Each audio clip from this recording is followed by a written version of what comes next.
Le prélude au référendum en Algérie, ce fut l'arrivée à Mers el-Kébir d'une escadre partie de Toulon. Précaution pour cette énorme partie qui allait se jouer. Service d'ordre pour un cas spécial. Dans un rang, le calme régnait.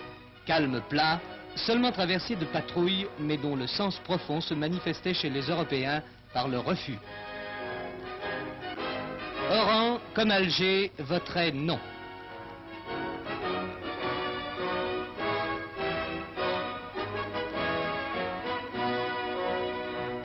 Dans Alger, la Casbah restait calme.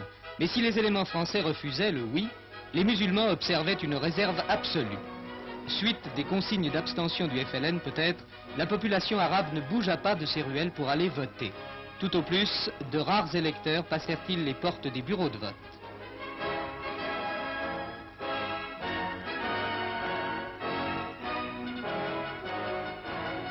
Dans le bled moins soumis aux manœuvres et aux menaces du FLN, l'ambiance était tout à fait différente. Dans ce village de Kabylie, la participation musulmane, même féminine, se montrait compacte. Et il faut constater que les campagnes algériennes votèrent, et qu'elles votèrent oui.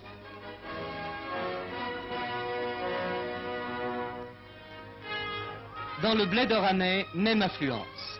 Les consignes du FLN n'ont pas produit ici l'effet obtenu dans les villes, puisque le bled a voté avec moins de 40% d'abstention.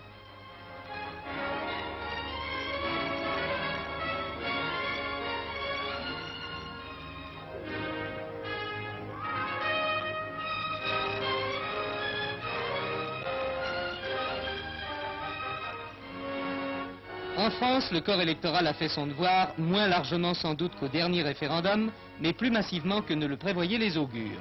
Et derrière les visages des leaders des oui et des non, Paul Reynaud, Jacques Duclos, Jacques Soustel, Guy Mollet, les Français ont apporté leur bulletin.